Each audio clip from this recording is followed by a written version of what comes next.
Okay, imagine this.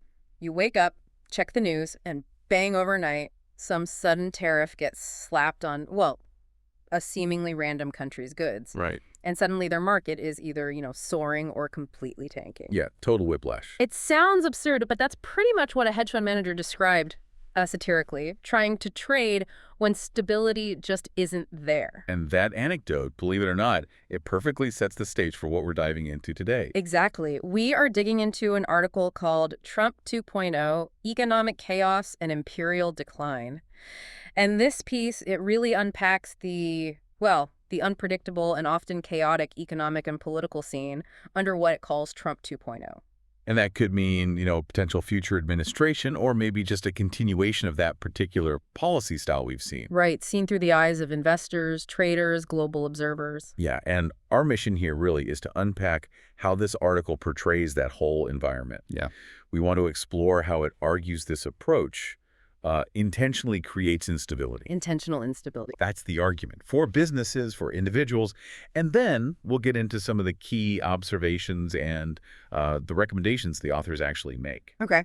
What's really striking, and you'll see this throughout, is how it mixes some pretty sharp political commentary with, honestly, quite a bit of humor. All while painting this picture of instability that, again, they argue isn't just random.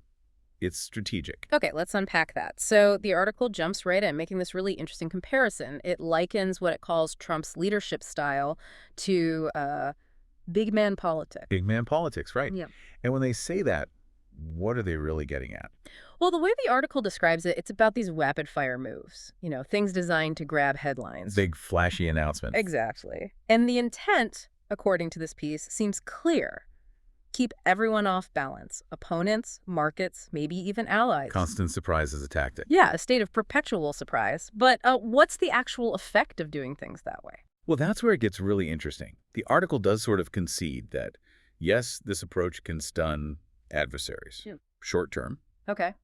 But its main critique is about the longer-term fallout. It argues this creates this pervasive confusion. Confusion? How so? It just makes planning, investment, any kind of long-term thinking incredibly difficult for basically everyone involved. Businesses, government. Yeah, international partners, domestic companies. It makes strategy almost impossible when the ground keeps shifting. And for you listening in, it's probably worth thinking about why this particular style, this big men politics approach, really matters for just understanding global stability or, economic predictability. How does it change the whole game when the rules feel like they could shift any day, maybe even any hour? It's a fundamental uncertainty. So moving from that kind of strategic overview, here's where it gets really interesting, looking at specifics. The article highlights things like tariffs, sanctions, and also those really sudden, sometimes quite surprising diplomatic deals.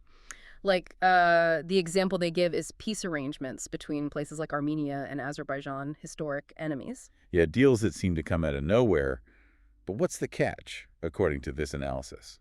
Well, the critique, and it's a sharp one, is about transparency, or the lack of it. Oh. While these deals get framed as big wins, breakthroughs. Wins for the U.S., yeah. The authors argue that often it's totally unclear what concessions were made or, what payoffs happened behind the scenes to actually secure them. So the public record doesn't show the full picture, the hidden costs, what the other side actually got out of it. Yeah. That stuff stays hidden. Exactly. And this lack of clarity, this opacity, frankly, it has real, sometimes painful effects on businesses. How so? The piece really emphasizes importers. They face huge uncertainty over tariffs that can just change on a dime. Right, you can't plan your costs. Which ultimately, the article argues, just leads to less trade overall. I mean, who wants to build a complex supply chain if your costs could double overnight? Absolutely. Yeah. And the practical challenges just pile up. Yeah. You're talking about complex customs rules, Nightmares. enforcement that seems totally unpredictable, and the very real risk that your goods just get stuck, held up, delayed indefinitely. Yeah. So according to the article, all these things create really strong reasons not to engage in international shipping and trade. It makes global commerce feel much riskier, much less appealing. Okay, so that's the international picture. What about domestically? The article touches on some Well, intriguing implications there, too. Such good. It gives a specific example. ICE, that's Immigration and Customs Enforcement, apparently offering these big $50,000 signing bonuses plus other perks. Wow, okay. And how does the article frame that? It's seen as a clear expansion of government employment, government spending. Right. And a key observation the authors make is the contradiction there.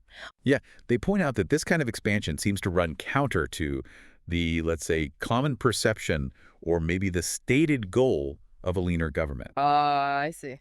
So the analysis suggests it points towards, a growing bureaucracy, not a shrinking one, regardless of maybe the rhetoric you hear. Interesting. The article also zeroes in on what it calls Trump's revenue-driven tactics. Revenue-driven. Yeah, like one really striking example they give is imposing a 15% royalty on foreign sales by AMD and NVIDIA, chip makers. Okay, a royalty. And crucially, All done, according to the article, without any congressional approval. wow. Okay, so what's the strategic thinking there as the piece explores it? Why do that? Well, it's presented as a kind of fascinating strategic move. The article suggests that, okay, maybe this avoided a total ban on chip exports to China. Which could have pushed China to develop its own chips faster, maybe. Right. But even so, this royalty is still seen as another major example of, like, centralized economic intervention done by executive action. So it raises that big question, doesn't it? How do these direct top-down actions reshape global markets? Even if they prevent something seemingly worse, like a total ban, it's using economic leverage in a very direct way. Yeah, exactly. And looking at the bigger financial picture, the article points out something else. Despite what it calls these large tariff revenues coming in, Uh-huh. the national debt is still climbing fast. How fast? It cites a pretty staggering figure. $780 billion added in just a few weeks after the debt ceiling was raised. Oof. So what's the author's takeaway from that? More revenue isn't always good? That's their core argument. Yeah. Simply bringing in more government money isn't inherently a positive thing. All right. In fact, they argue it can be actively problematic, especially if it just, well, enables the expansion of bureaucratic power without real public accountability or clear economic benefit for most people. So it matters where the money goes, what it's used for. Precisely. So, okay, given all this talk of chaos, intentional instability, what does the article suggest for, say, investment? Yeah, how do you navigate this? Well, it advocates pretty strongly for holding actual physical assets, gold, silver, and even related mining stocks. Interesting. Why those specifically? What's the logic? What's fascinating is how they connect the dots economically. The reason they give is that these tangible assets are basically protection against currency decline. Ah, inflation hedge kind of thinking. Exactly. They predict that ongoing U.S. interest rate manipulation will create more inflationary pressure, weaken the dollar further. Making something solid like gold or silver look like a much safer bet compared to, say, bonds or even just holding cash. That's the idea presented. And if we connect this to the really big picture, the article goes into even more, well, provocative territory. Oh, like what? It discusses the author's foresight, their prediction of potential global escalation, even into wars. Wars. How do they frame that possibility? They sort of frame it as historically one way that periods of intense instability like this get resolved, though obviously a terrible one. They go so far as to describe the U.S., again, within the context of this article, as potentially a collapsing empire entering a phase of even more severe chaos. It's a really stark vision, almost Yeah. apocalyptic. It is stark, yeah. But it's presented as what they see as a kind of logical endpoint based on the patterns of instability and intervention they've been describing. So pulling it all together from this deep dive, the article really paints this vivid picture, doesn't it? A world where, political theatrics, these opaque deals, economic unpredictability, it all converges. Yeah, and leaves individuals, businesses, everyone really just struggling to find some clarity, some firm ground to stand on. It seems exhausting just reading about it. Absolutely. Yeah. And ultimately, the author's final recommendation, at least for individuals looking out for themselves, is pretty clear. Which is? Insulate your personal wealth, use tangible assets like we mentioned, the gold and silver, and basically brace yourself for potentially escalating disorder. Prepare for more chaos, not less. Well, that definitely leaves us with something to think about. Given all the arguments we've unpacked from this piece today, how might you, listening right now, strategically prepare for an economic and political environment where intentional instability isn't just a bug, but maybe a feature, a significant strategic tool being actively used?